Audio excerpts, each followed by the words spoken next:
Alors, je suis ravie de vous accueillir à la première rencontre du prix littéraire Première pour cette nuit de la lecture. Je suis Ariane Batoutovan, je suis la directrice de l'Institut culturel franco-allemand de Tübingen. Il s'agit de la seconde édition du prix Première qui récompense un duo auteur-traducteur pour le livre d'un auteur traduit pour la première fois en allemand. 1000 livres sont traduits en français vers l'allemand chaque année, dont 250 romans, dont une petite trentaine de ces nouvelles voix. Un jury constitué de l'équipe de l'Institut culturel franco-allemand de Tübingen, du bureau du livre de l'Institut français d'Allemagne, de l'Association des amis de l'Institut de Tübingen et de la journaliste Sigrid Brinkmann ont déterminé cette année la shortlist en sélectionnant 3 romans. Les 3 duos nominés sont Pascal Janowiak et Lydia Dimitrov pour le Zoo de Rome que nous avons la joie de recevoir ce soir, Julia Carninon et Anna von Lack pour Liv Maria que nous accueillerons le 10 février, et enfin Antoine Wauters et Paul Sourzac que nous accueillerons le 17 mars. Vous êtes invités, cher public, à voter pour votre livre et votre traduction préférée directement sur notre site. Concernant la technique, vous pouvez choisir, grâce à l'onglet en dessous, interprétation ou dolmetscher en allemand, d'écouter en français ou en allemand la rencontre. La rencontre se déroule sur 1 heure et demie. Nous vous invitons à poser des questions à la fin de la discussion. Vous pouvez les écrire tout au long de la soirée dans le chat ou prendre directement la parole en fin de rencontre. Je laisse à présent la parole à Sigrid Brinkmann, journaliste radio pour l'émission Fazit, pour le programme de Deutschland Radio Kultur notamment, et fondatrice du podcast sur la littérature en français et en allemand, Littéramour, que je vous invite à découvrir.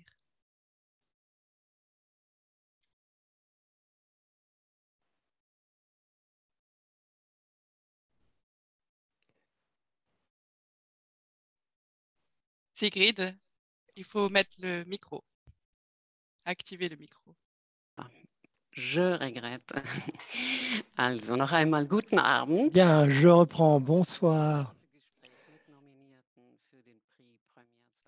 Bonsoir et bienvenue à cette deuxième édition du prix Première. Nous entraînons ce soir avec le premier couple de finalistes, Pascal Janowiak à Rome et Lydia Dimitrov en Suisse. Ce que vous ne voyez pas, ce sont les interprètes de simultané, Gabi Olling et Pierre Richard, que je salue également.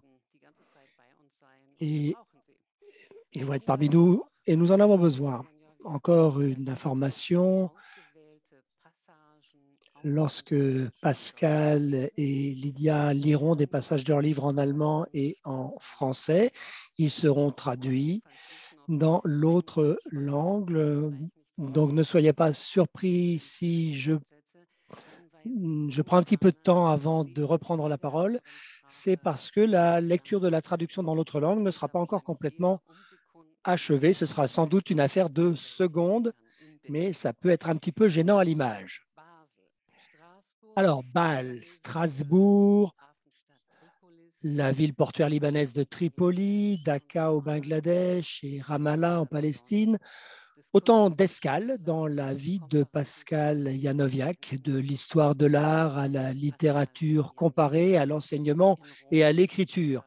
Il s'est installé à Rome et il a peut-être ancré plus profondément ses racines avec ce livre, Le Zoo de Rome, a déjà été récompensé par 3 prix, bien mérités, tant ce roman permet au lecteur d'effectuer un fabuleux voyage dans le temps et c'est aussi un petit joyau linguistique dont Lydia Dimitrov a trouvé le ton avec une apparente facilité dans la traduction allemande de l'ouvrage.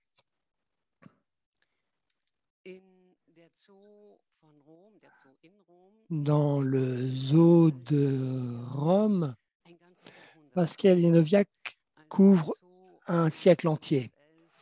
Lors de l'inauguration du zoo en 1911, à l'occasion du cinquantenaire de l'Union italienne, Rome est encore une petite ville à taille humaine et le parc animalier est loin de tout, un peu dans une espèce de friche en limite de la ville. Les animaux à Rome, on les côtoie dans bien des endroits, mais surtout sur des statues sculptées dans le marbre. Ce sont des êtres mythologiques qui reposent sur des piédestals. La pierre s'effrite et se fissure. Pascal Janiowiak dirige nos regards vers la faune réelle, des créatures exotiques négociées au prix fort et qui ont jadis alimenté la fierté d'une nation. Pascal Janiowiak nous parle de leur souffrance de manière très concrète, une souffrance qui ne s'arrête pas lorsque des activistes exigent la fermeture du jardin zoologique. Il nous montre des personnes dont c'est le métier d'observer les animaux, de les soigner, et il nous montre des masses qui veulent simplement être diverties. Il n'en allait pas autrement il y a 100 ans qu'aujourd'hui. Mais Pascal Janiowiak renverse aussi le regard et il observe les gens qui s'amassent devant les vitres et qui demandent de façon au fond assez grotesque quelque chose qui finalement leur échappera toujours.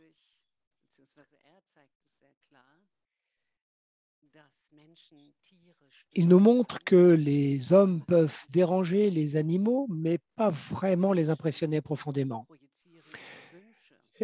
Les hommes projettent leurs souhaits, leurs angoisses, leurs dégoûts aussi sur des êtres dont ils ne parviennent pas à comprendre le langage. Nous reflétons dans ces animaux, mais nous leur sommes finalement indifférents. Avant d'aborder au cours de la discussion les différentes couches de lecture du livre, je voudrais citer un constat du livre.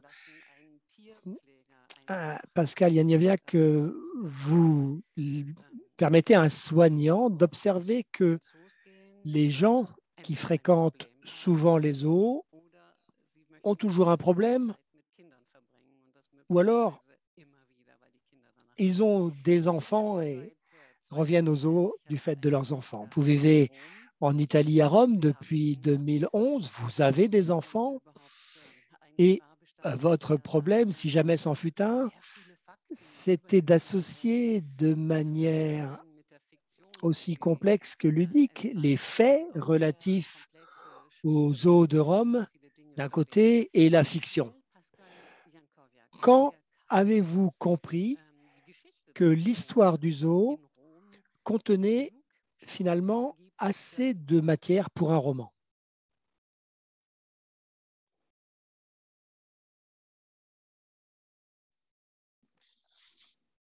Pascal, on ne vous entend pas. Voilà, vous m'entendez maintenant, j'espère. Je crois que c'était assez immédiat parce que le zoo, finalement, c'est une réalité. Vous savez, il y a des choses comme ça quand on dit, quand on imagine un bateau. Eh bien, ça suffit. Le mot bateau peut immédiatement ouvrir la porte à un roman. Si on imagine, je ne sais pas, une carte au trésor, c'est la même chose. C'est porteur en soi d'une histoire. Et le zoo, a priori, ne l'est pas, mais pour moi, j'avais cette impression d'avoir trouvé une carte au trésor, quelque chose qui, de par sa structure, de par sa topographie, était éminemment romanesque. Que là, avec ces allées qui se croisaient, je voyais déjà des récits qui se croisaient, des personnages qui pouvaient se rencontrer. Et toute la diversité de l'endroit, la diversité animale de l'endroit, était évidemment porteuse de récits. Donc, si j'associe à ça l'architecture, qui à Rome témoigne d'un siècle d'existence, qui en plus est une architecture qui imite parfois une architecture plus ancienne, qui imite surtout une architecture plus exotique. Il y avait vraiment là tous les ingrédients pour faire un roman, quoi.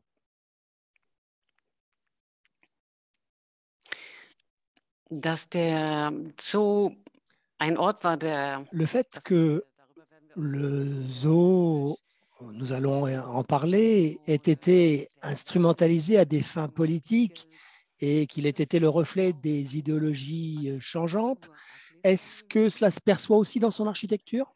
Je pense que toute architecture, elle porte très fortement un signifiant politique, tout simplement parce que c'est très cher à réaliser.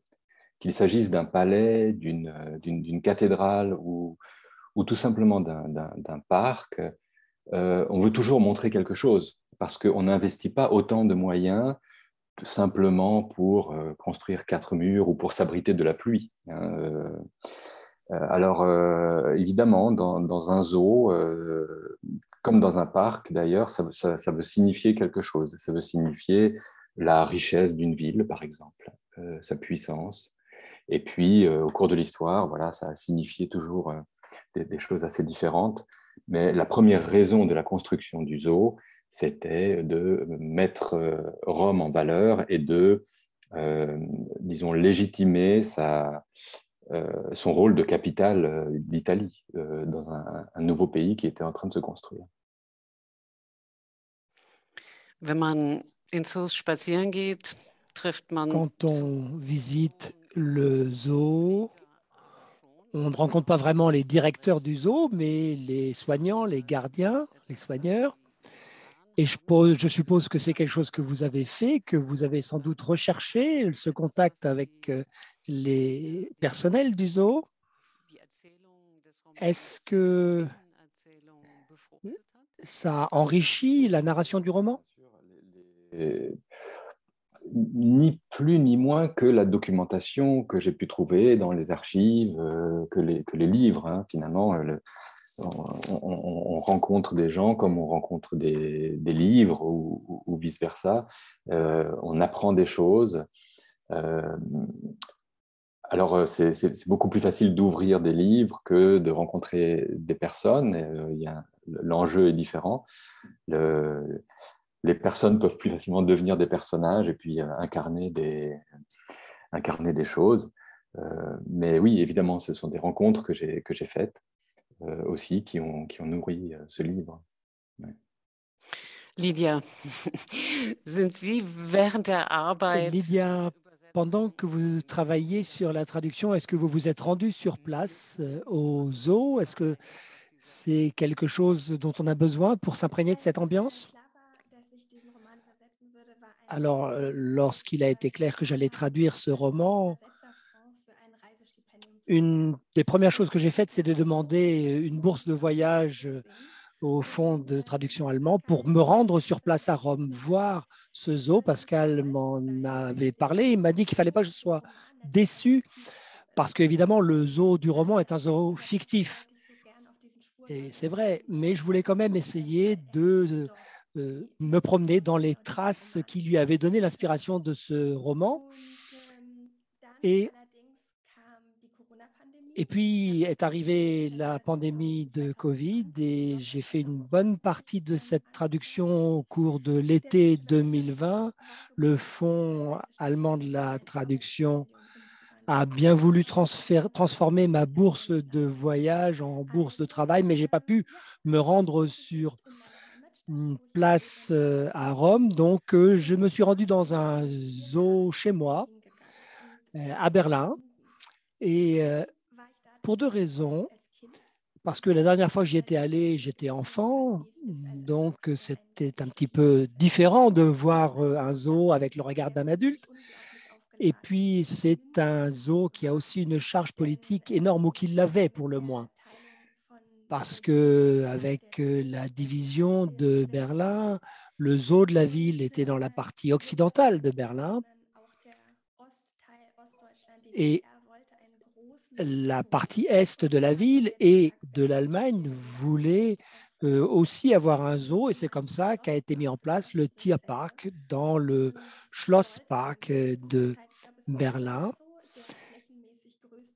Et pendant un temps, ça devait devenir le plus grand zoo d'Europe. C'est peut-être encore le cas. Alors, je trouvais intéressant d'avoir cette image parce que c'est un zoo qui est moins vieux que celui de Rome, mais qui a quand même une impression politique forte dans son histoire. Dans le zoo de Pascal, il nous parle de beaucoup d'animaux, dont certains noms dont je n'avais jamais entendu parler. Les Ritatungas avec les cornes vrillées, les oryx, le coulant, etc. Lydia Dimitrov, est-ce que vous avez passé beaucoup de temps à comprendre et connaître les espèces pour pouvoir les décrire? Vous avez oublié le Bleichböckchen. C'est une des multiples espèces qui apparaissent dans le livre. Alors, dans le Tierpark de Berlin, j'ai trouvé passionnant de découvrir des animaux auxquels je n'avais jamais pensé ou que je ne connaissais pas et que j'ai découvert à la lecture du roman. Et j'ai fait aussi beaucoup de recherches. Une des spécificités de ce roman, c'est que Pascal a délibérément choisi de laisser une zone de flou. La plupart des espèces qu'il évoque existent et beaucoup aussi n'existent pas, ou en tout cas pas exactement telles qu'il les décrit, telles qu'il les présente. Et donc, on est en permanence dans le flou entre la fiction et la réalité. Et c'est notamment le cas du personnage principal de ce zoo, le Tamandin, qui n'existe pas non plus. Et donc, il fallut être très créatif. Vous avez évoqué les kudos nains, ils n'existent pas. Je crois que c'est le kudu mineur en français. Il y a les petits kudus, mais comme il n'y a pas les kudus mineurs, je n'ai pas non plus pu dire les petits kudus en allemand. Donc, il fallait que les noms donnent l'impression qu'ils étaient réels, mais il fallait aussi qu'ils offrent un plaisir poétique à la lecture. Mais lorsqu'ils n'existaient pas en français, je devais aussi les inventer en allemand. Merci pour ces explications. Moi, j'étais vraiment parti sur la ligne poétique. Parlons un peu de la structure du livre. Ce roman est composé d'une multitude de chapitres très courts, d'une page et demie, 2 pages et demie. Mais le tout forme une structure très claire. Il y a des retours en arrière, mais on respecte quand même la chronologie, facile à suivre. On découvre les changements à l'intérieur de l'enceinte du zoo, les changements d'objectifs, les idéologies de plus en plus mercantiles, le tout infusé de portraits en miniature, réminiscences de personnes réelles et qui ont été impliquées dans l'histoire du zoo. Et en tout premier lieu, peut-être Karl Hagenbeck, qui était en lien avec les marchands d'animaux sauvages à travers le monde et qui avait monté un cirque bien avant d'ouvrir en 1908 à Hambourg le premier parc zoologique sans grille du monde. Pour montrer que les zoos étaient toujours un substitut pour les rêves d'empire, la prose de Pascal Janiowiak peut se contenter d'une phrase. Il dit que Hagenbeck offrit aux Romains l'Afrique sur un plateau d'argent, pieds et poings liés. C'est une image très forte. Les Italiens étaient impressionnés par Hagenbeck et ils ont bien compris qu'il voulait les aider à couper la chic aux Français. C'est raconté de manière très amusante. On voit bien qu'il y a donc des rêves d'empire là-dedans. Vous montrez dans ce livre que le commerce des animaux était un métier brutal, lucratif, Est-ce que cela ressort aussi clairement des archives? C'est assez bien documenté, ce commerce des animaux, et notamment par Hagenbeck lui-même, qui a écrit ses mémoires. Alors, malheureusement, il les a écrits avant de se lancer dans la construction du zoo de Rome. Donc, j'ai manqué d'informations, enfin, de ce témoignage de première main sur son travail à Rome. Mais il parle beaucoup de ses débuts comme marchand d'animaux et de la construction du zoo de Hambourg. Et effectivement, c'était extrêmement lucratif. Ça paraît pour nous, simples humains, assez compliqué d'aller chercher un tigre en Afrique et de l'emmener jusqu'à chez nous. Mais pour un homme d'affaires comme ça, qui n'avait pas froid aux yeux, il inondait l'Europe de cargaisons d'animaux, de pleins bateaux d'animaux. Et il a fait fortune avec ce commerce. Il faut aussi imaginer que je pense qu'il pouvait le faire aussi parce que l'animal était simplement considéré comme une chose, comme un objet. Il fallait, disons, le nourrir de temps en temps, mais il n'y avait aucune précaution particulière à prendre. Et puis, c'était un calcul. On savait que voilà, un tiers ou un quart des animaux ne survivraient pas au voyage, mais de toute façon, la vente de ce qui restait était tellement lucrative que ça compensait toutes ces pertes. Aujourd'hui, le transport des animaux pose des problèmes complètement différents et ce serait plus possible. Enfin, on ne pense plus du tout de la même façon. Donc, c'était intéressant oui, déjà de voir ça. Comment en un siècle, parce que ce n'est pas long un siècle, hein, quand même une centaine d'années, on a complètement changé notre regard sur l'être animal. Ich will den Fokus jetzt auf ein paar Personen richten. Alors, je voudrais maintenant porter notre regard sur quelques personnes, quelques mini-portraits. Rensheck, qui était directeur de zoo à Munich, ou Raffaella Di Vico, un architecte, et aussi Urs Eggenschwiller, un Suisse, également architecte. Lydia Dimitrov, est-ce que vous pouvez nous décrire un peu ce personnage?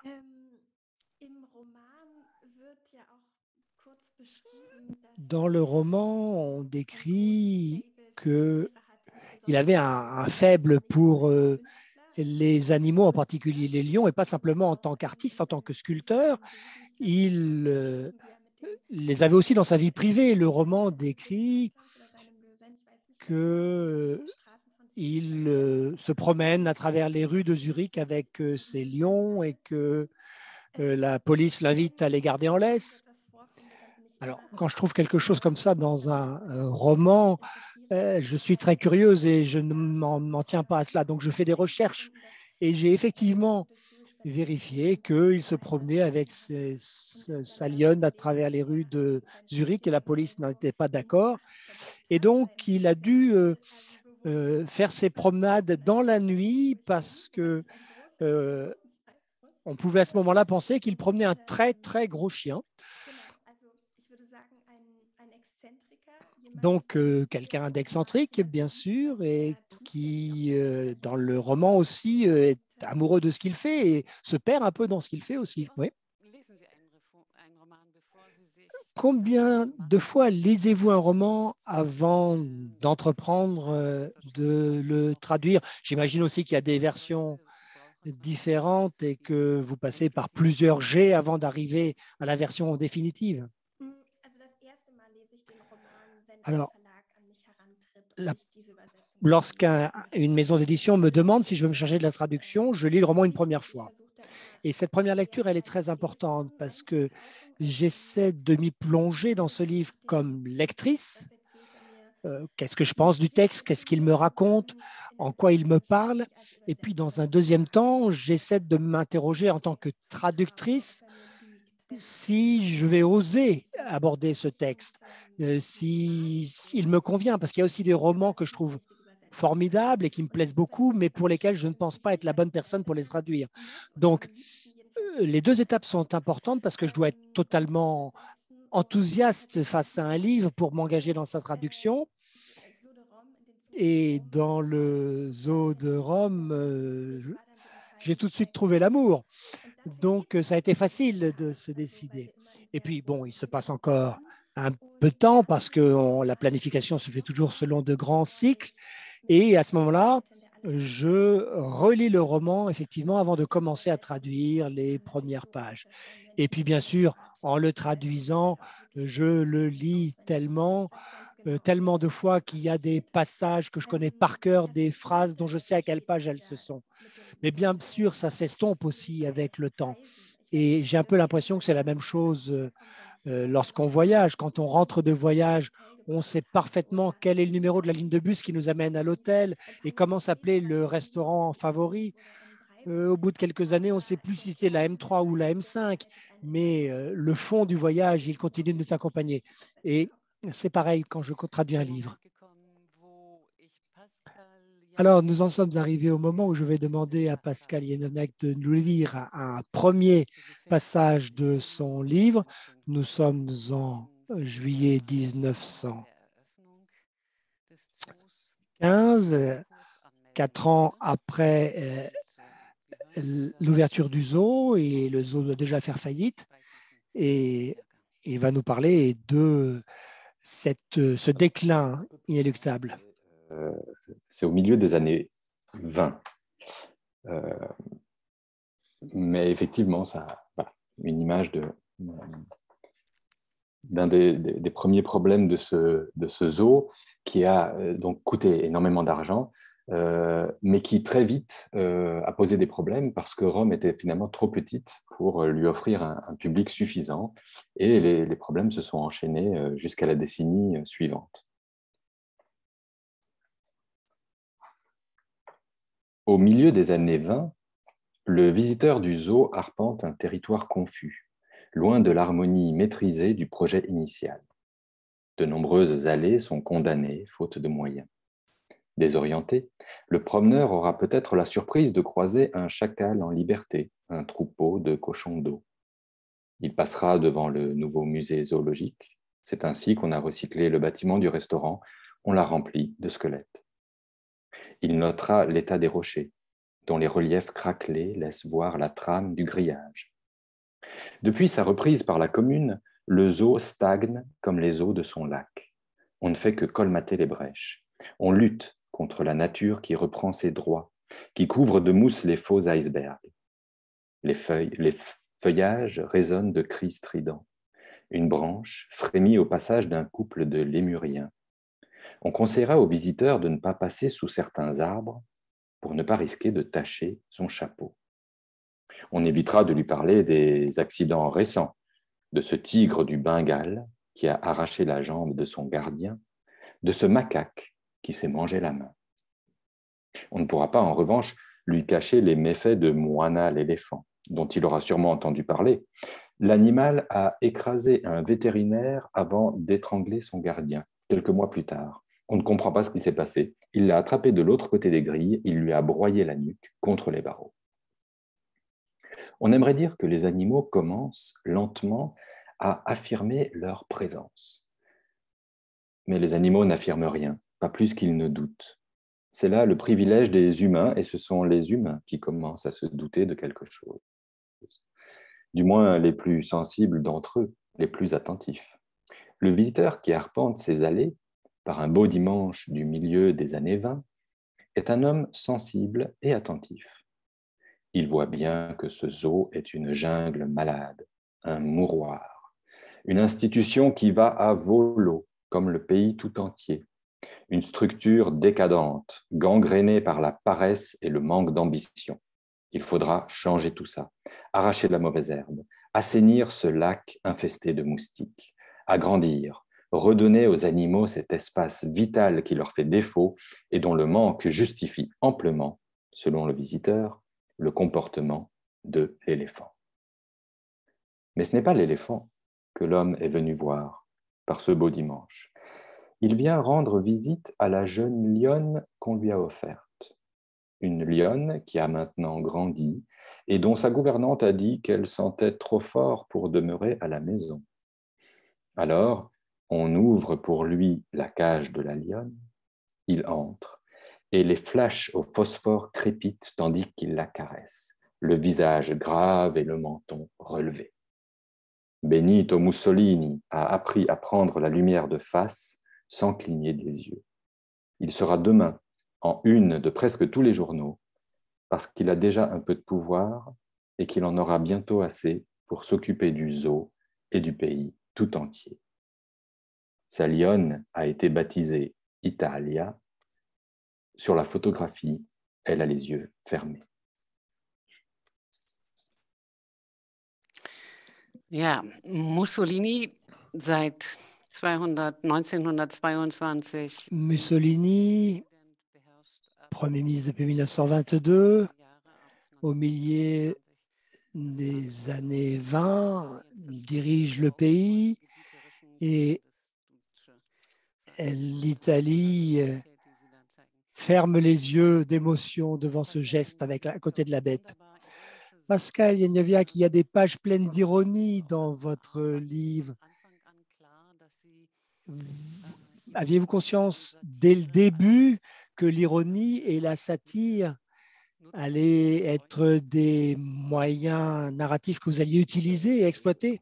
C'est venu assez automatiquement, mais avec le recul, je pense que j'ai cherché disons, le contraste. Le premier contraste qu'un zoo offre, c'est l'architecture, justement, le plan très étudié d'un lieu dans une ville et le présent des animaux basé sur l'instinct, sur l'immédiateté. Donc, on a ce contraste entre l'histoire et le présent animal. L'ironie, elle offre aussi ce contraste parce que un animal ne peut pas être ironique. Il est immédiat, il doit suivre son instinct et il ne peut pas se permettre de plaisanter. Ça, c'est quelque chose d'extrêmement humain, de très civilisé, de parfois presque décadent comme mode d'expression. Et j'ai trouvé que ça collait parfaitement. Par ailleurs, pour décrire la grandeur des ambitions humaines, je pense que c'est toujours plus amusant de le faire avec un peu de recul. Wir werden jetzt gleich eine zweite Passage hören. Nous allons entendre un deuxième passage lu par Lydia Dimitrov. Alors, chaque époque essaie d'exploiter l'existence du zoo à ses propres fins. Bon, il s'agit toujours de s'auto-célébrer. Parfois, ce sont les fascistes qui veulent s'auto-célébrer. Parfois, la bourgeoisie, les artistes, les mannequins qui posent et qui ont besoin de ce décor du zoo pour des messages relativement banals. Lydia, à vous.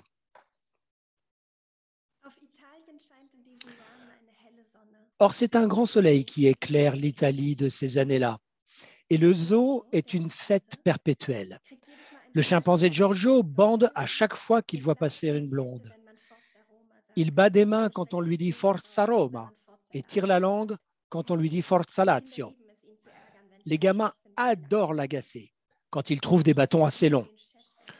Sans doute imite-t-il en cela le gardien en chef, Leonardi fils, qui glisse vaillamment une baguette dans la gueule ouverte de l'hippopotame Carlo pour en faire voir l'envergure, avant de cogner sur ses dents comme sur un xylophone pour en faire résonner la santé. Et les rires se pourchassent dans les allées poussiéreuses. Les gamins ont les poings pleins de cacahuètes. Ils font un tour de manège à 10 lires. On leur paie un sac d'anchois et quand ils ont fini d'en bombarder les morses, ils peuvent observer, les yeux ronds, comment on fait glisser dans l'eau d'énormes blocs de glace destinés à soulager les ours polaires de la chaleur romaine. Leur papa les emmène voir danser Romoletto, l'arrière-petit-fils de Fritz, l'ours fasciste, pendant que leurs mamans vont poser des questions intimes à Anatole, l'homme robot, une attraction parfaitement italophone et venue tout spécialement de Paris. Le zoo a tellement de succès qu'on peut y croiser la reine de Jordanie et le shah d'Iran qui s'y promènent en toute liberté. ou Salvador Dali, occupé à faire semblant de peindre, pour les journalistes, la corne du rhinocéros Tommy. Le parc attire aussi de nombreuses actrices. À chaque naissance, on accroche un ruban sur les grilles du zoo, blanc pour un garçon, rose pour les filles, et Scarelli invite quelques starlets à devenir marraines d'un tigre, d'un ourson ou d'un oslo. Elle s'aventure derrière les barreaux pour serrer contre elle les mignonnes boules de poils en avançant des lèvres vers les photographes ou bien lance hardiment un gâteau d'anniversaire dans la gueule de Carlo ou s'installe en Amazone sur le dos rugueux de Remo pour y agiter leurs jambes brilleuses et envoyer des baisers à la foule. Pardon, est-ce que je peux faire une remarque? C'est que j'ai un plaisir énorme à écouter Lydia lire ce livre. On a eu la chance de le présenter ensemble une fois à Lausanne, et un acteur avait lu les passages en français, mais quand Lydia lisait sa traduction, j'entendais beaucoup plus le livre. Enfin, j'avais l'impression d'entendre la voix que j'avais entendue quand moi j'écrivais en français. Donc, je trouve qu'elle a fait un travail de traduction vraiment remarquable. Elle a une compréhension du texte. Enfin, il y a une complicité sur ce texte qui m'a beaucoup plu. Et je lui ai dit que je considérais cette traduction comme un autre original, tellement cette voix en allemand, ce texte en allemand me semble transmettre ce que j'ai essayé de mettre dans ce livre. Donc, c'est tout, ouais, c'est vraiment un plaisir. Ein größeres, wollte auch gerade sagen, ein größeres Kompliment kann man Alors, nicht machen. on ne peut pas espérer un compliment plus magnifique. Es gibt in diesem schwungvoll erzählten Roman Kapitel, die die Handlung vorantreiben oder verlangsamen. À la narration si élancée, il y a des chapitres qui ralentissent le récit, il y a des rétrospectives qui relèvent d'une anecdote spécifique. Pascal Yenioviak a un ton détaché, pas trop sérieux, et ça donne tout l'équilibre à ce livre. Est-ce que ça a demandé beaucoup de travail de remettre ce ton dans la traduction? Pour moi, le principal défi de la traduction, c'était la précision avec laquelle le ton est choisi dans la version originale. Donc, quand j'entends ce que dit Pascal, ou qu'il dit qu'il entend dans l'allemand une variante de sa voix, de ce qu'il a voulu dire, je trouve que ce roman, avec les nuances de tonalité, il y a des passages très humoristiques, il y a des passages pleins d'ironie, et puis d'autres très mélancoliques, mais ça fonctionne toujours avec une grande légèreté. Et parfois, c'est fluctuant, on pourrait lire des passages et puis s'arrêter et puis se dire, est-ce qu'il y avait là une blague dissimulée? Et à la traduction, il faut donc ressortir toutes les strates. Je ne sais pas ce que ça donnait à l'écriture de l'original, ça serait ma question à Pascal, mais pour moi, dans ce roman, il fallait vraiment réussir à affiner cette pierre, ce bloc que j'ai dû user couche par couche pour retrouver l'ensemble de sa substance. Voilà, ça a été vraiment le grand défi pour la traduction de ce roman, retrouver la précision. Mon lecteur Christophe Blum, lorsqu'il m'a envoyé la version, j'ai retravaillé beaucoup de passages qu'il n'avait pas remarqués. Et je me suis demandé pourquoi c'était le cas sur ce livre. Et en fait, j'ai eu l'impression que j'avais besoin de temps pour me rapprocher de plus en plus, pas à pas, de la précision de l'original. Alors, je voudrais nous amener au passage suivant que va nous lire Pascal. Nous avons plusieurs acteurs principaux dans ce livre. Bon, il y a ce zoologue un peu moqueur, un directeur de zoo qui est très content de lui. Et puis, bien sûr, Giovanna, recrutée pour être la directrice de la communication, pour faire sortir du rouge le bilan du zoo et qui doit parvenir à vendre le spectacle d'une cigogne immobile sur le sol constellé de fientes, pour citer votre texte. Peut-être s'en sortirait-elle mieux si elle pouvait inventer des histoires, comme le vieux gardien Salvatore Leonardi. Lui travaille depuis plus de 40 ans au zoo et Pascal Janowiak lui consacre, à lui et à l'enfant que fut Giovanna, un épisode plein de tendresse que j'aimerais beaucoup entendre. Le voici par exemple en mars 1982, debout devant la cage des vautours andins. Il est entouré d'enfants. Ses bras sont grands ouverts, sa casquette est de travers et ses lèvres émettent le bruit vibrant d'un bimoteur. Il imite un Savoia Marchetti S55, le premier transatlantique de série. C'est à bord de cet engin que l'on amena Giulietta, la femelle vautour. Le ministre de l'Aviation lui-même était allé la chercher au zoo de Santiago du Chili sur ordre de Mussolini, car le Duce voulait offrir à sa nouvelle volière le plus grand oiseau du monde. Salvatore, ensuite, baisse la tête et les bras. Il raconte la solitude de la pauvre Giulietta, que l'on a séparée de son Roméo. Il mime la colère de Roméo du zoo de Santiago et comment le rapace s'échappa un soir d'orage, comment il s'envola haut dans les cieux du Chili pour se lancer à la poursuite de l'aigle de métal, comment il survola les montagnes et les vagues, le bec pointé vers l'horizon. Et Salvatore fronce les sourcils et bat des ailes de plus en plus lentement. Il est affaibli par les kilomètres, les vents contraires et les ouragans, mais finalement, Roméo devine la terre ferme et atterrit à demi-mort de faim sur la plage d'Ostia. Le gardien se redresse alors et, dans un roulement de tambour, il s'écarte pour présenter aux enfants les deux vénérables volatiles. Perché sur sa branche, le mâle enfonce sa tête pelée dans son col. La femelle allonge le cou pour attraper, dans la poussière, les restes d'un rat. Les enfants applaudissent à tout rompre. Il y a parmi ces spectateurs une petite fille qui s'appelle Giovanna.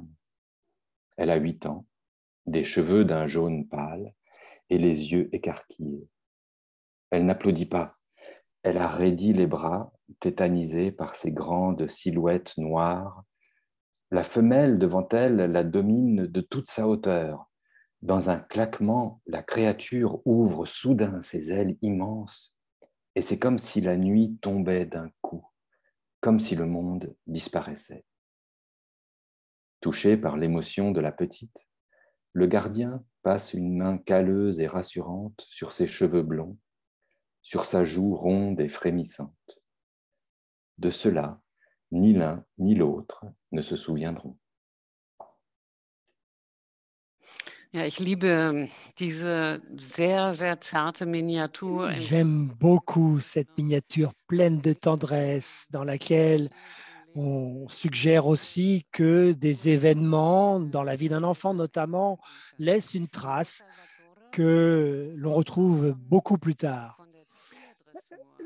Ce Salvatore, dont les ancêtres vivaient du dressage d'animaux, c'est aussi un collectionneur d'histoires et d'anecdotes hors du temps qui veut enseigner aux humains le respect des animaux et qui échoue. Il voit le potentiel de brutalité des humains à déranger les animaux. Est-ce que l'on y avait besoin de ce personnage du rêveur pour donner de la chaleur au roman? Peut-être. Oui, c'est sans doute le personnage le plus touchant.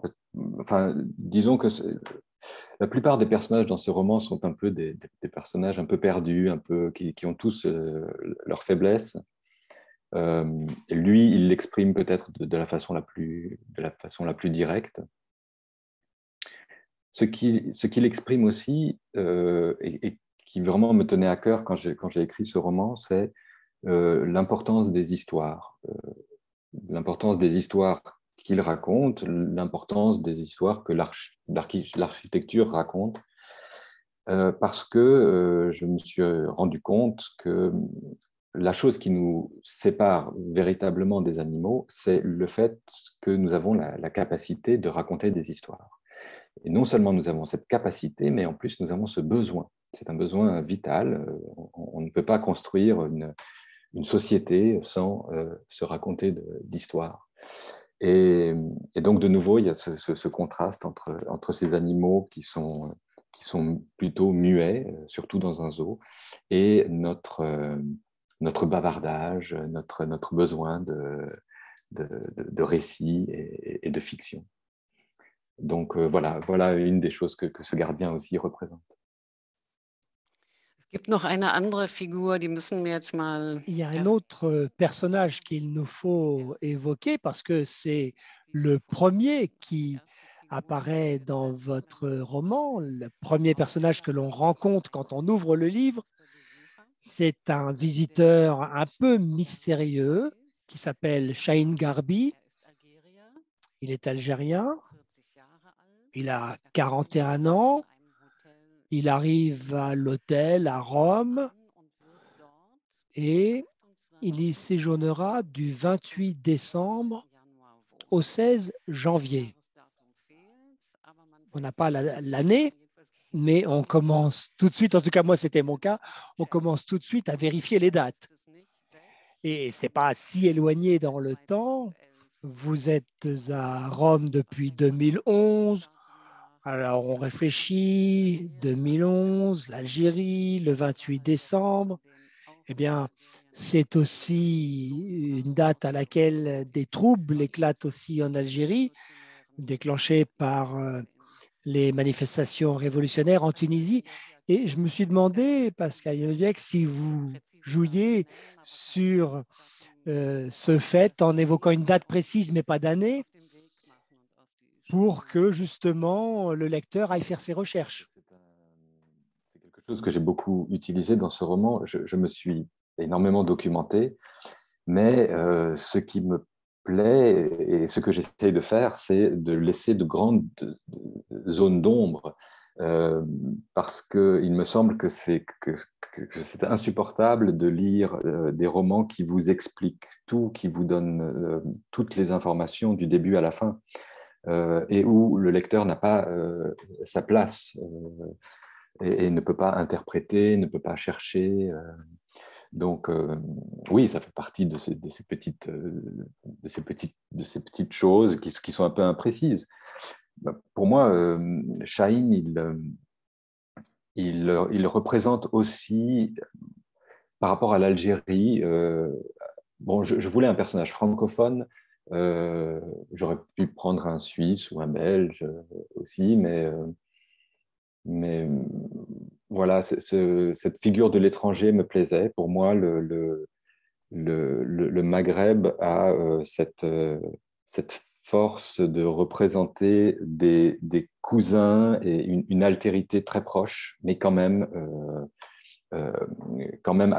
oui, autre et très problématique sous certains aspects, notamment en France.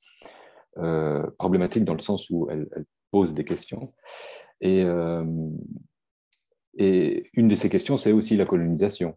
C'est par exemple un architecte qui, dans son pays, tente de préserver l'héritage colonial donc dans l'architecture, et il est un peu mis au banc de sa profession pour cela. Parce que cette blessure de la colonisation, elle se voit d'une certaine façon dans le zoo, mais bien sûr, elle se voit aussi dans les pays colonisés. Et c'est toujours une chose qu'on essaye de digérer. Ceci dit, voilà, c'est un à côté du livre, du récit, mais puisque vous en parlez, je réponds. Mhm. Was verbinden Sie als Erzähler? Est-ce que vous associez en tant que narrateur? Non, je vais peut-être plutôt poser la question à Lydia. Qu'est-ce que vous associez au personnage de Chahine Garbi? L'Algérien, vous en faites un endroit neutre algérien, donc ça établit une sorte de complicité avec le lecteur. Pascal vient de le dire, les principaux personnages de ce roman sont un peu perdus. C'est en tout cas comme ça que je les ai, moi, compris, perçus. Ils sont vraiment en quête. Pour Chahine, ça saute aux yeux dès le départ. Pour d'autres, comme le docteur Moreau, dont on peut penser longtemps qu'il est tout à fait sûr de son fait et qu'on apprend bien plus tard que lui aussi, en tout cas tel que moi je vois les choses, il lutte avec sa propre histoire, il cherche son sens, sa raison d'être. Pour Chahine, c'est clair dès le début. Il cherche, mais il utilise un tout autre moyen. Les autres personnages sont très bruyants dans leur quête.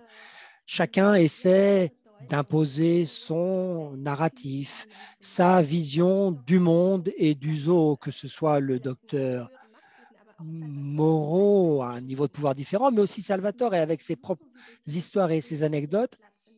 Ils cherchent à travers le récit leur place dans le monde. Chahine, non. Il est tout à fait en retrait, très en réserve, et c'est à la fin qu'on s'aperçoit que c'est presque le négatif des autres personnages, qu'il a une histoire qui lui tient à cœur et qui explique pourquoi il est en retrait, ce qu'il cherche. Et cette histoire, il ne peut pas en parler, elle est bloquée, il ne peut pas la raconter. Et ce qui est très très fort dans le roman, c'est que lorsqu'il la raconte, enfin, il la raconte sans mots, uniquement à Salvatore avec lequel il n'a pas de langue commune. Alors, il se raconte l'histoire avec des mouvements de mains. Et donc, pour moi, Chahine, c'est ce premier personnage que l'on rencontre et qui réunit beaucoup de choses, qui unissent tous les autres, mais en négatif en quelque sorte, au sens négatif d'une photographie. Donc pour moi, c'est vraiment le personnage clé. Oui, pour moi aussi, et ce que vous décrivez m'a tenu à cœur aussi, cette scène très, très forte entre Salvatore et Chahine, qui ont beaucoup de détresse à évoquer et qui doivent trouver un moyen de se le raconter sans la langue. Et c'est le narrateur qui, lui, maîtrise la langue. Alors, dans ce roman, on parle beaucoup de la manière dont les humains dégradent les animaux, notamment à travers les stratèges du marketing. On a évoqué déjà le tamandin, ce fourmilier inventé. Pascal Janiowiak, est-ce que ce tamandin, vous l'avez inventé pour nous présenter le côté exceptionnel avec un plus grand effet? Les zoos sont nés comme des parcs d'attractions, vraiment au sens le plus populaire du terme. Et je crois qu'on n'est pas sorti de cette phase d'une humanité qui est toujours séduite par le spectaculaire. En l'occurrence, ce qui peut paraître étrange, c'est qu'elle s'incarne ici dans un tout petit animal, pas plus grand qu'un chien, et qu'on voit à peine. Mais tous les discours qui sont faits autour de cet animal sont très spectaculaires, puisqu'il s'agit du dernier individu de son espèce, ce qui par ailleurs est arrivé plusieurs fois dans l'histoire de la zoologie, où on a pu identifier un individu, mais c'était rare qu'on puisse le voir et qu'on ait le temps de le mettre en scène, disons. Donc moi, j'ai imaginé là, cette mise en scène de la fin d'une espèce. Je pense, vous avez dit au début que c'était le comportement de la foule avait quelque chose de grotesque dans sa soif de voir cet animal. En réalité, je ne suis pas sûr que ce soit grotesque. Je crois qu'on cherche un sens et qu'on est dans une époque vraiment où on a besoin de trouver un sens. Parfois, on le met dans des choses complètement insignifiantes. Parfois, on le met dans des hommes politiques qui parlent un peu trop fort. Voilà, mais cette recherche de sens collective, c'est ça qui m'intéressait, d'essayer de la mettre en scène, quoi, de la montrer. Wovon der Roman unbedingt erzählt, das ist schon auch. Ce dont parle le roman aussi, c'est de la complicité, de la manière solidaire de supporter la solitude. On parle aussi du besoin de proximité. Alors, je ne voudrais pas tout dévoiler. Il y a aussi une histoire d'amour narrée avec beaucoup de décence. On parle de la force des pulsions quand on n'a plus trouvé le sens de l'existence ou qu'on ne le reconnaît pas. Je crois qu'on peut dire que ces existences, elles comportent des trous et que seules sont heureuses les personnes qui, comme l'architecte paysagiste Raffaele De Vico, n'attendent plus rien et qui se contentent de regarder les arbres.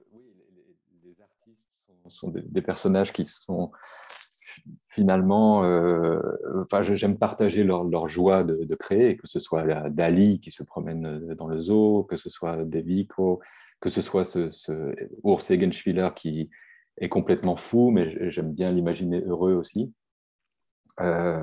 Ceci dit, les personnages, il y a quand même, que ce soit pour Chahine, qui finalement va réussir à sortir de son traumatisme et à raconter cette histoire qui restait comme bloquée dans sa gorge, que ce soit lui ou que ce soit Giovanna, il y a quand même une fin heureuse. Enfin, c'est des gens qui réussissent quand même à trouver, sinon un sens, mais du moins de quoi continuer à vivre.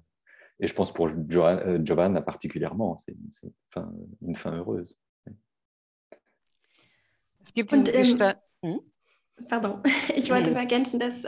Oui, je voulais juste ajouter que ce bonheur dont parle Pascal, pour moi, il repose beaucoup sur les rencontres. Chez Giovanna, c'est la rencontre avec Chahine, même si elle se déroule très différemment de ce qu'on pouvait imaginer peut-être au départ, ou Chahine qui lui aussi trouve le bonheur ou au moins la paix lorsqu'il rencontre Salvatore.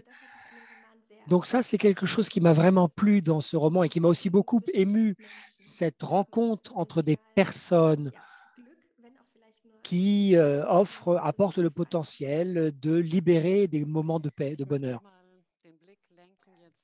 Je voudrais maintenant évoquer le personnage du vieux gardien dont plus personne ne veut écouter les histoires.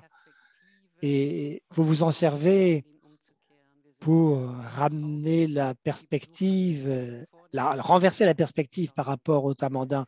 On est souvent comme les visiteurs du zoo d'un côté de la vitre et de l'autre côté, il y a l'animal que le gardien essaie aussi de protéger. Je vais vous demander, Lydia, de lire un dernier passage.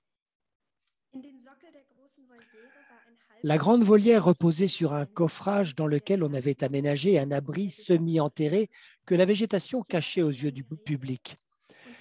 C'est là que l'on rangeait les outils, c'est là que Salvatore passait ses journées. De petites fenêtres horizontales allongées comme des meurtrières permettaient aux gardiens de surveiller l'ensemble de la volière et le public qui longeait les grilles d'un palan. Le public qui l'encerclait, ses innombrables regards dirigés sur lui ou presque sur lui, à quelques mètres près, sur le buisson qui flanquait l'abri. Le gardien ne racontait plus d'histoires aux visiteurs, bien trop nombreux. Il restait là, dans l'ombre, caché au cœur de toute cette attention comme dans l'œil d'un cyclone. Il avait installé une étagère entre les pelles, les pioches et les tuyaux d'arrosage sur laquelle reposaient des livres et des journaux. 4 fois par jour, un réchaud faisait ronronner une cafetière noircie. Un matelas était roulé dans un coin. Ses lèvres bougeaient en silence dans l'obscurité de l'abri. Il murmurait des choses au tamandin tapi à quelques mètres de lui, de l'autre côté d'une porte en fer munie d'une lucarne. La porte donnait sur un large seuil en ciment garni d'un auvent de paille. C'est là que se réfugiait le tamandin en cas d'intempérie ou de grosse chaleur. Lorsque le vieil animal se couchait là, tout contre la porte, Salvatore écoutait sa respiration sifflante. Lui avait compris ce que faisait la petite bête lorsqu'elle s'aventurait au soleil. Dans ces moments-là, le tamandin caressait son ombre.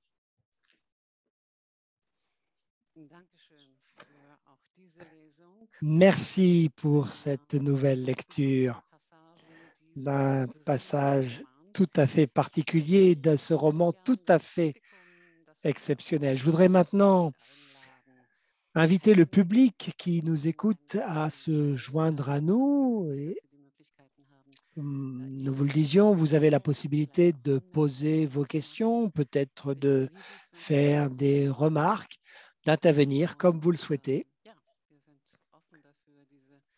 Et nous sommes donc prêts à élargir le débat à vos questions que nous attendons. Alors, en attendant, je voudrais à nouveau me tourner vers Pascal. La traduction italienne a été publiée en septembre 2021. Quelles ont été les réactions en Italie? Est-ce que quelque chose vous a frappé? Alors, j'étais surpris parce qu'il a été très, très bien accueilli en Italie.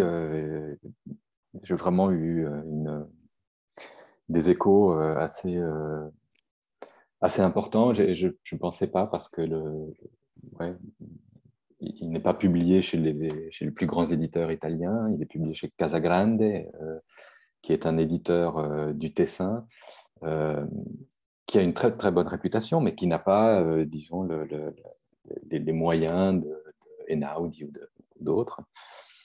Et pourtant, voilà, il a eu une très grande visibilité dans la presse. Et je pense que c'est l'avantage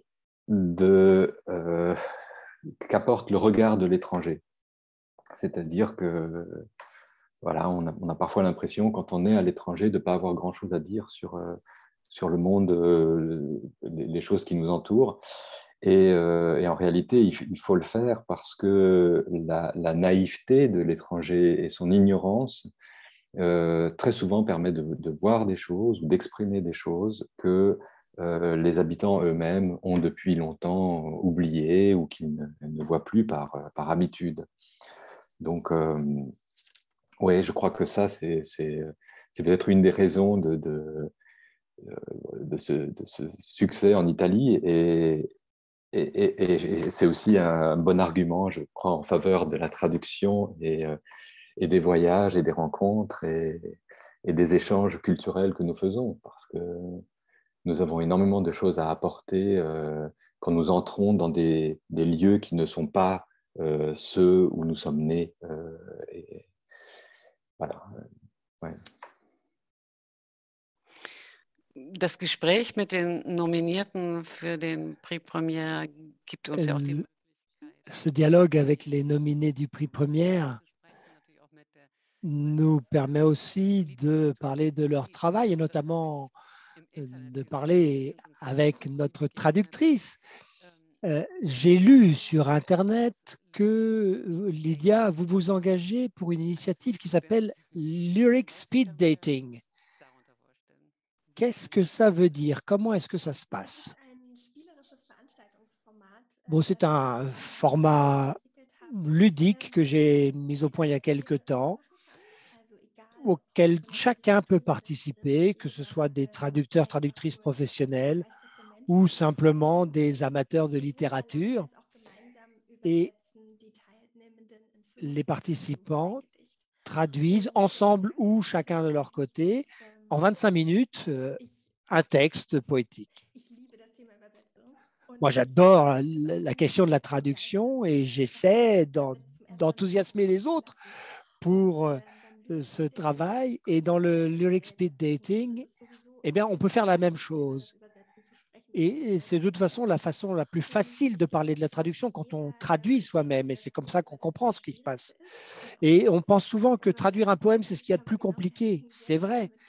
Mais c'est aussi bien de commencer par là, justement. Et voilà, c'est ça l'idée de ce format. Un accès simple, ludique à la question de la traduction et bien sûr de la littérature aussi. Vous avez dit tout à l'heure que vous écrivez vous-même des textes de théâtre. Vous êtes co-créatrice d'une compagnie, la compagnie Microkit. Vous coopérez avec des scènes, des troupes. Alors, la compagnie Microkit, c'est une réalisatrice, enfin une metteuse en scène, Nathalie Cossato, Franziska Kreuner, qui fait les décors, et moi. Nous sommes le cœur d'équipe et nous coopérons avec des artistes tant de la zone francophone que germanophone. Donc, nous sommes une compagnie germano-suisse, mais pour le moment, nous avons à la MC 93 à Bobigny notre dernière mise en scène qui s'appelle Profil, donc à Bobigny, avec un texte d'un auteur franco-congolais, auteur et acteur, Wandadali Kamolo, que nous avons mis en scène. Et au cœur de Microkit, ce qu'il y a, c'est vraiment notre intérêt pour le théâtre documentaire, mais pas au sens classique. Ce que nous recherchons, ce sont des formes fictives, mais qui s'appuient beaucoup sur le format documentaire. Ça peut être des sources documentaires, ça peut aussi être des documents autobiographiques. Et dans Profil, l'auteur et acteur traite d'une expérience autobiographique. Il s'agit d'un acteur qui se présente pour un casting pour le rôle de Richard III et à qui on dit assez rapidement qu'il n'a pas le bon profil. Et il en fait un monologue très poétique et il se souvient de sa vie au Congo avant d'être venu en Europe. Et nous travaillons en français et en allemand. Et donc, pour moi, c'est aussi un travail qui enrichit aussi la traduction parce que je travaille aussi du coup en français et j'ai aussi le sentiment que lorsque je suis assise à mon bureau, seul face à ma traduction, j'ai aussi besoin d'un autre programme qui me permet de rencontrer beaucoup de personnes, de travailler avec d'autres, comme le dit Pascal, dans d'autres pays, de me nourrir de ces voyages. J'en ai besoin pour traduire. Magnifique. C'est bien d'avoir ces deux piliers. Catherine Beck a levé la main pour intervenir. Je crois que vous devez simplement valider votre micro et nous devrions vous entendre. Oui, j'avais une question à Madame Dimitrov à propos de l'art de la traduction. Est-ce que dans ce roman, vous avez des exemples de ce que la langue allemande permet, que la langue française ne permet pas? Ce que la langue allemande permet et que la langue française ne peut pas. C'est une question magnifique parce que on considère souvent que la traduction représente beaucoup de pertes. Et en réalité, c'est exactement comme vous le décrivez. Il y a en français, on peut dire des choses qu'on ne peut pas dire en allemand et vice-versa. Et donc, il y a un équilibre linguistique qui s'installe et qui est tout à fait particulier. J'essaie de retrouver un passage du texte. Rien qu'au plan de la grammaire, nous avons cette possibilité magnifique en allemand de fusionner des mots, de créer des mots pour affiner le point. Par exemple, on avait Fritz, l'ours fasciste. Je ne sais pas exactement comment c'était en français. Oui, ou au lieu d'avoir ajouté un adjectif, j'en ai fait un mot composé. Et je trouvais que ça donnait quelque chose de plus amusant. Bon, ça, c'est un exemple assez classique. Je cherche un petit peu, je réfléchis. Ja, was kann das Deutsche, was das Französische nicht kann? Das ist eine spannende Frage. Qu'est-ce que l'allemand peut que le français ne peut pas? On avait travaillé sur, voilà, sur plusieurs problèmes de traduction. Tu m'avais posé des questions. Est-ce que tu crois que ça va? Est-ce que j'ai bien compris? Et puis, bien sûr, après, en tant qu'auteur, on se demande aussi pourquoi on a écrit ça et puis pas ce que la traductrice suggère, parce que finalement, peut-être que c'était mieux. Au-delà des différences de la langue entre l'allemand et le français, je dois aussi dire que quand on travaille avec un traducteur ou une traductrice sérieuse, ben, le texte ne peut que être meilleur finalement.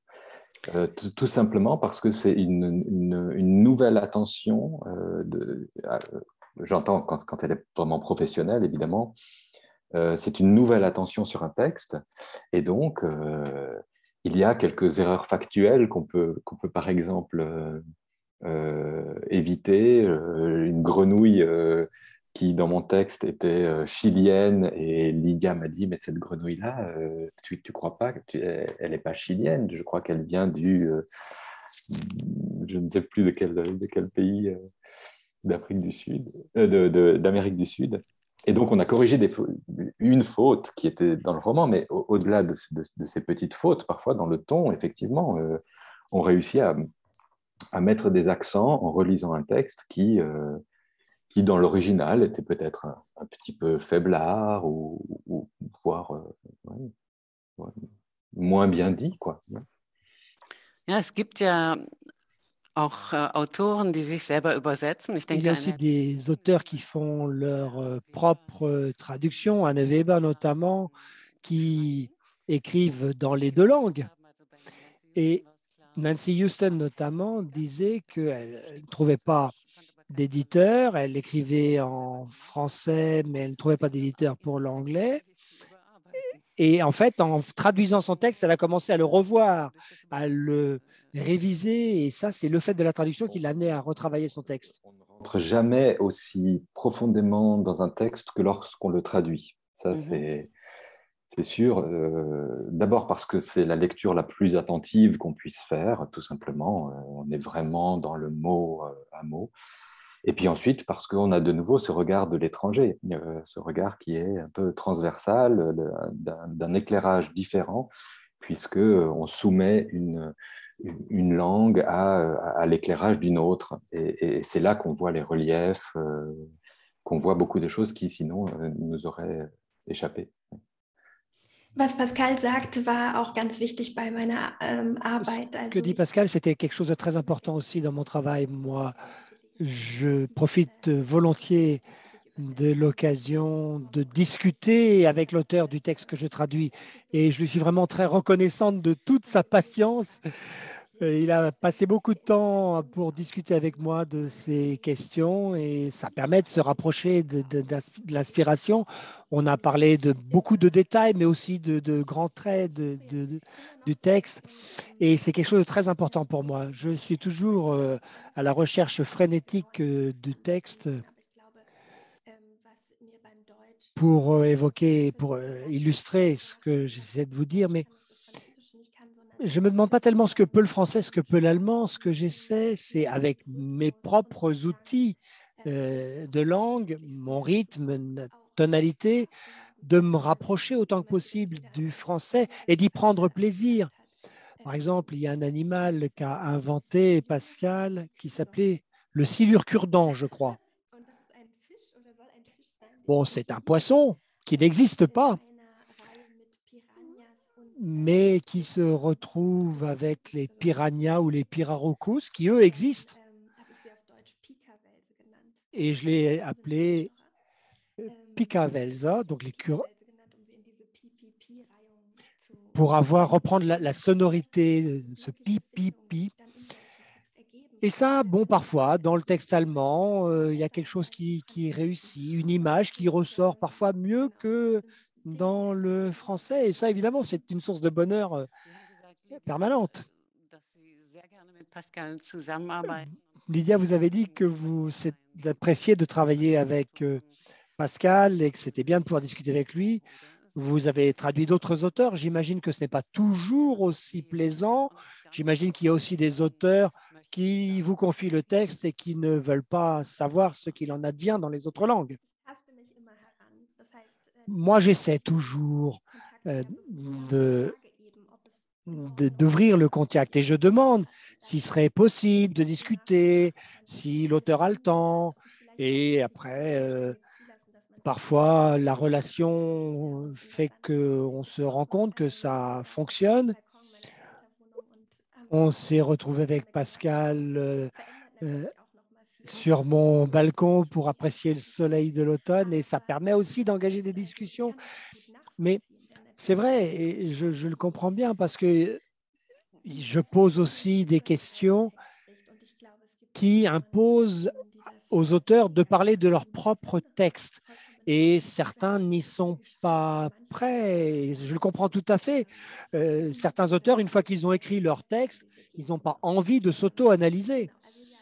Donc ça, c'est vrai. Les relations avec les auteurs sont très variées. Le plus surprenant, peut-être, ça a été d'avoir une correspondance avec le secrétaire privé d'un auteur. Ça, c'était un petit peu compliqué. Parce que le secrétaire me disait, alors, monsieur X, dont je tairai le nom, dit qu'il faut dire ceci et cela. Bon, ne remontez pas dans ma biographie, ce n'est pas la peine, vous n'en saurez pas plus. Bien, je ne vois pas d'autres mains qui se lèvent et vu le temps qui nous était imparti, je proposerais presque que nous nous arrêtions là et que nous venions à clore cette soirée. Je vais peut-être demander à Gabi Holling et Pierre Richard qui nous ont accompagnés. J'ai essayé de passer. Bitten, noch einmal ganz kurz ins Bild zu kommen, vielleicht für all diejenigen, die unsere 3 Gesichter gesehen haben. Jetzt über eine Stunde Pierre sehen wir und Gabi kommt auch dazu. Gibt mir die Gelegenheit, Ihnen beiden sehr, sehr, sehr zu danken, dass Sie mitgewirkt haben an diesem Abend. Und mein Dank geht natürlich auch an Lydia Dimitrov und Pascal Jan-Jorwiak, der uns dieses wunderbare Buch beschert hat, sowie ans Publikum, das aufmerksam verfolgt hat, denke ich mal. Unsere Veranstaltung steht dann ab morgen im YouTube-Kanal des Institut Culturel Franco-Allemand. Und an dieser Stelle möchte ich auch noch auf das nächste Gespräch hinweisen mit einer Nominierten am 10. Februar spricht Niklas Bender im Livestream mit Julia Kerninon und der Übersetzerin Hanna van Laak über den Roman Du wirst es niemals sagen. Und an dieser Stelle möchte ich mich von allen herzlich verabschieden. Ich sehe Ariane Batutovan auch im Bild. Ich weiß nicht, ob Sie noch einen Moment, ob Sie noch etwas sagen wollten. Sonst würde ich sagen, hebe ich die Hand und wünsche uns allen gutes Gelingen und guten Abend.